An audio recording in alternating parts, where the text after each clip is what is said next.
મુખ્યમંત્રીશ્રીના હસ્તે રૂ180 કરોડના ખર્ચે વન વિભાગના વિવિધ વિકાસ પ્રકલ્પોનું ઈ-લોકાર્પણ ખાતમુહૂર્ત કરાયું. વેરાવળ વાંઝા દરજી સમાજ દ્વારા સરસ્વતી સન્માન સમારોહ યોજાયો હતો.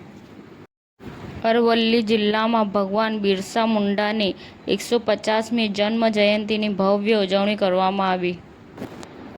નસવાડી ખાતે ભગવાન બિરસા મુંડાની 150મી જન્મ જયંતિ વર્ષની ઉજવણી ઉજવાઈ. મોડાસા શહેરમાં મોહસીન-એ-આઝમ મિશન દ્વારા જિલ્લા સ્તરના તેજસ્વી વિદ્યાર્થીઓના સન્માન અને ઇનામ વિતરણ સમારોહનું ભવ્ય આયોજન કરવામાં આવ્યું હતું.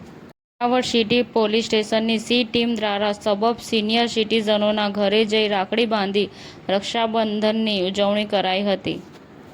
પીએમ મોદીએ બેંગલુરુમાં 3 વંદે ભારત ટ્રેનોની લીલી ઝંડી આપી મેટ્રોની યલો લાઇન ખોલી હતી.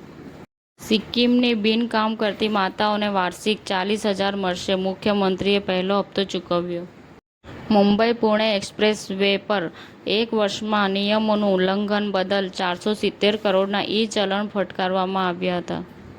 સીજેઆઈ ગવઈએ ઈટાનગરના ગૌહાટી હાઈકોર્ટ બેન્ચનું ઉદ્ઘાટન કર્યું. લોકોના ઘર આંગણે ન્યાય પર ભાર મૂક્યો. સમાચાર ટુડે ન્યૂઝ ચેનલની ટીમ અને જે સત્ય છે તે જ બતાવશે. આપ જોતા રહો સમાચાર ટુડે ન્યૂઝ ચેનલ.